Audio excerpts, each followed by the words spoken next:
Hello, today I have a message called Shining Forth. Just in recognition, I don't know why it's starting like this, but this just popped in, that everything is for us.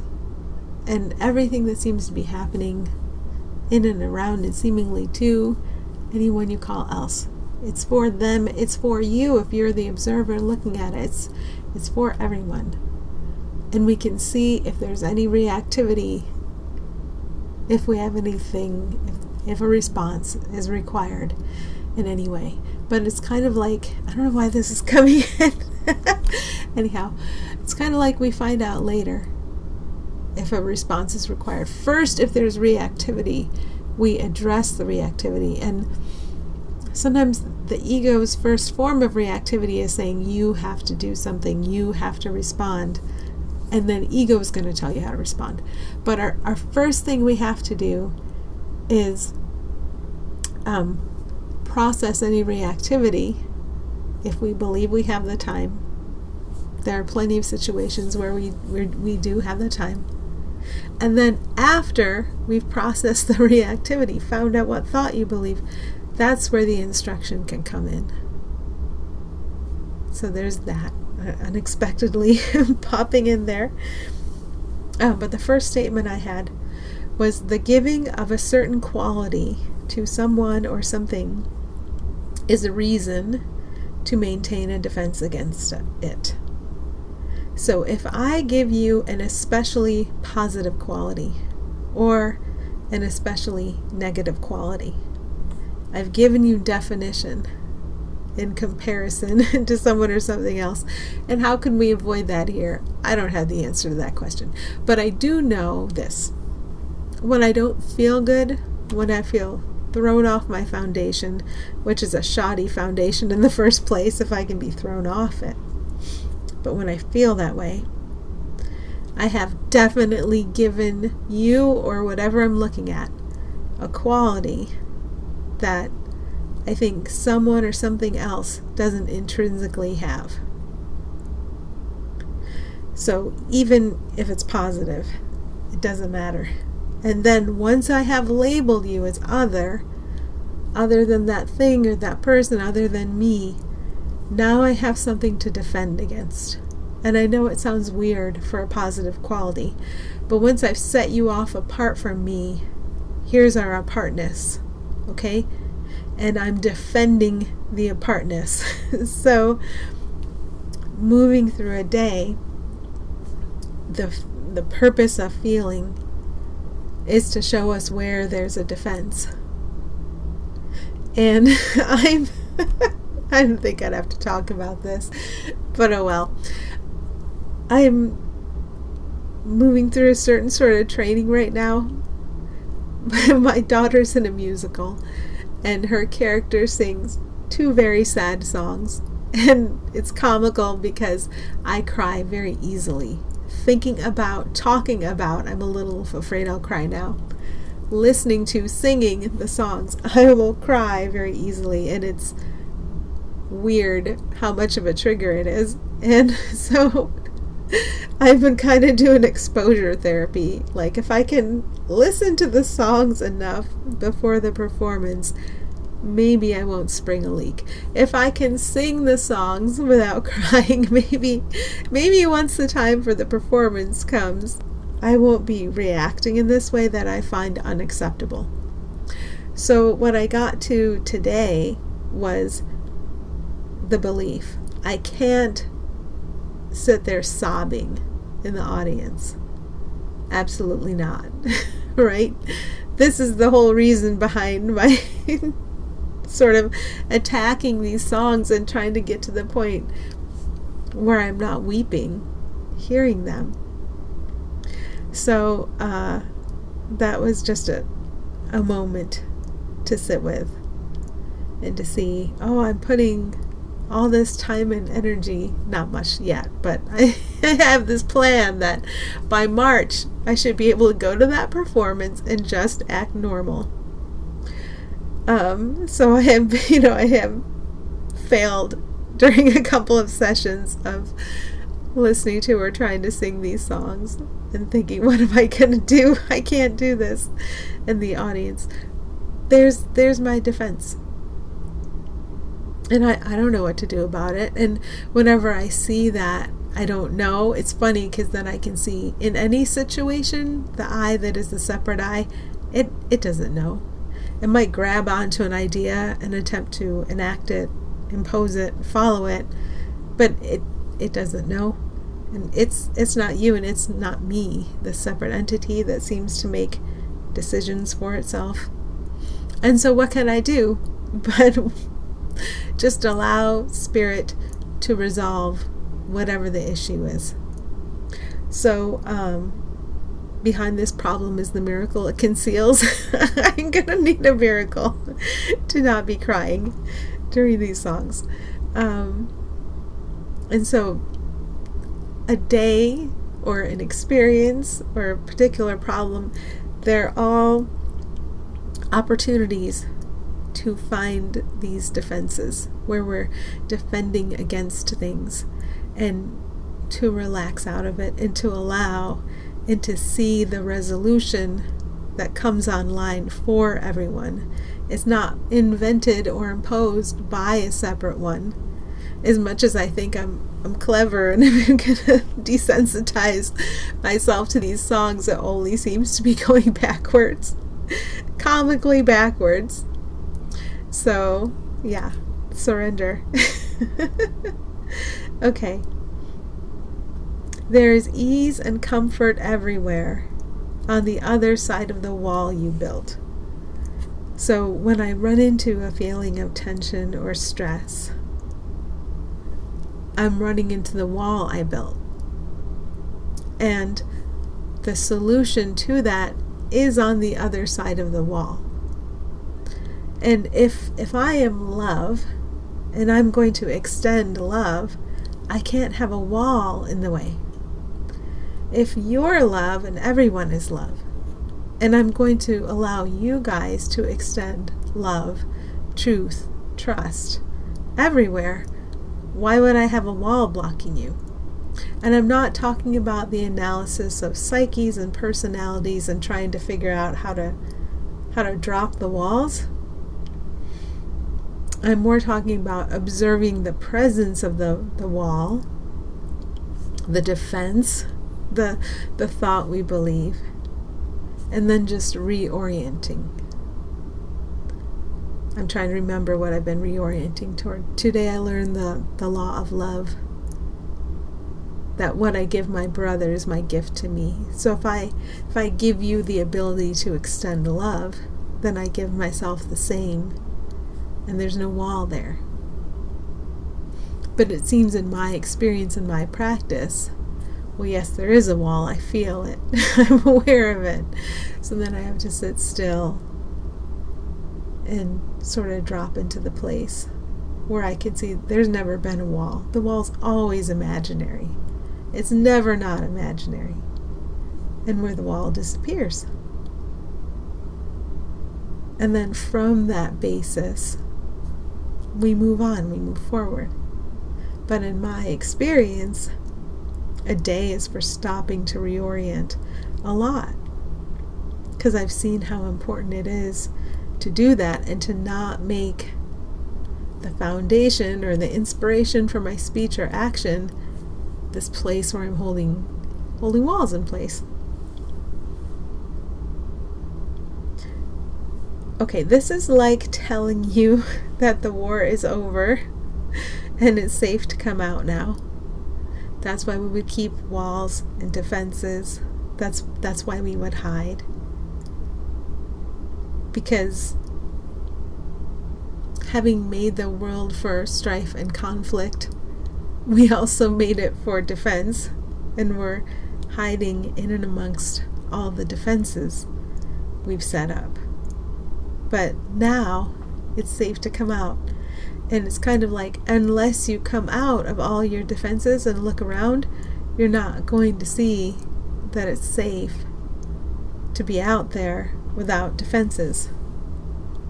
So every day is for being aware, bumping into where you still have one, and understanding the time for defenses is over. The war is over. But in order to see that, I need to step out from behind my defense. And of course, all of that's a metaphor. The war was one you waged, but no damage was done, and you only imagined it. So from anyone's perspective, but me from mine, I am the war maker. I am the warmonger. I've been warring against God. Every time I feel not good, here's a symbol of the war I thought I waged against God. But you can't really do that. It's not possible. You can believe you have done it. You can sort of turn away and cover your eyes and go la la la la and pretend God's not there. That's pretty much all you can do. But no damage was done. And so we learn to walk through the world with that becoming more and more prominent in our memory. Even if I seem to be looking upon damage of any kind, it's really important to remember that no damage was actually done. Like when you're watching a movie and it has the disclaimer, no animals were harmed in the making of this film. And that doesn't matter. It doesn't mean you have to tell anybody else that or convince anyone else that no damage was done. It's enough to stop and reorient in that direction and rest there and allow what we think and say and do next to come from that place of rest.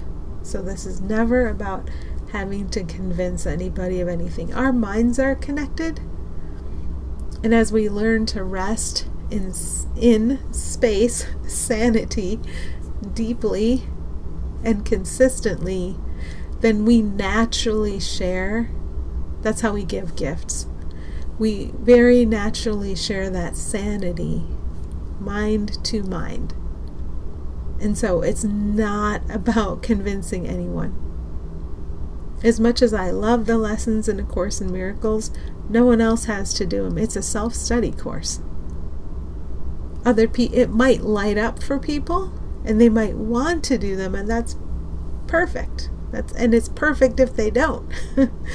The most important thing is that our minds are joined and that we communicate mind to mind. Okay. So the war was one you waged, but no damage was done, and you only imagined it. So when I feel a not good feeling, this is an indicator of active imagination and interpretation and assigning meaning and value to what I imagined.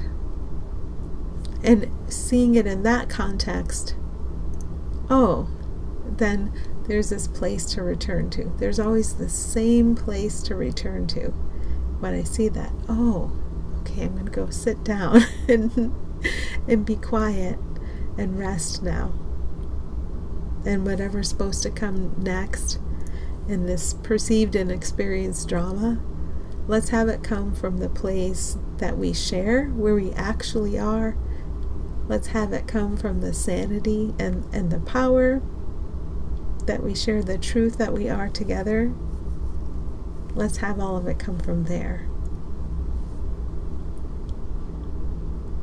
Okay, think of forgiveness as something shining forth from behind surfaces that ego defined and separated. So if I'm looking at you, I might be looking at the fear I'm projecting on you. Then I'm not really seeing you. I'm seeing the fear I projected. But and that fear, when I project it out, it defines you as separate and comparative. And so you look separate when I look at you, and with fear projected upon the beingness you are.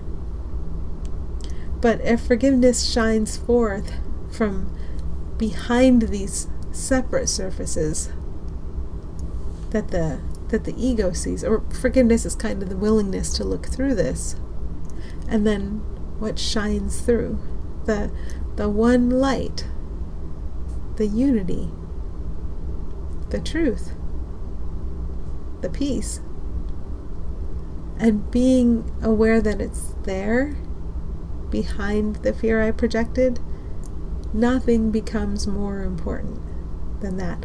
I could sit here all day and project fear upon you and analyze and judge you, and it would never mean anything because you're not separate and you can't be. But I could also sit here all day and remember what you have in common with everyone and even everything that we would call else, and sort of wait and rest, and then allow whatever comes to come from that quiet place, a place of surrender where we're going to stop trying to find meaning and value in all these separate things, kind of realization that we don't know how to make sense of anything I've projected, any fear I've projected out, I can't make any sense of it. It doesn't mean anything and it doesn't have any value. But you do have meaning and value because you're what's real. So the fear I project out is not you. And that's the only thing I would attempt to analyze and interpret. You can't really analyze and interpret something that just is. But something unstable that seems to shift and change and either be a special benefit or a special threat, you can interpret and analyze that. That seems to move more. That's wiggly. That could take an especially beneficial or an especially threatening form. And again, that's just my fear that I projected out. It's not you. You're behind the fear I projected out. You're what's stable. So everything kind of becomes a love letter to everyone. Our willingness to see them as they are. That's forgiveness. I'm not going to look at the fear I projected out and pretend it's you and analyze it. I'm willing to sit with you as you are and give thanks. So it becomes so simple. Thank goodness. Because I think as we go along, we're less and less willing to try to battle with complexity and make any sense of it. So fortunately for us, it's very simple. You're what's real. I'm what's real. We're the same real thing. The fear I project out can confuse me, but it doesn't have to anymore. That's optional. And when I tune into what we are together, all the thought I need to inspire any needed speech or action is here, not just for me, but for everyone in any situation. And yeah, that hasn't really come online for me. I wouldn't say I experience it that way, but I'm, led into periods of rest where I'm shown and I can see, oh, this is where you're being led. This is how it can be. This is where you're heading. And I trust that. I believe it. And in the meantime, I just follow whatever it is I seem to be given to do. And some portion of that time, I'm not following at all. I'm still projecting fear. That's okay. We're here to unlearn the habit of that. And it's okay. We're helped and supported. So what a relief it is when we remember the light everyone is, and we find the willingness in ourselves to let it shine forth, and we see what a universal benefit it is to let it shine forth everywhere and to not make any exceptions. Okay? That's it for me. Thank you.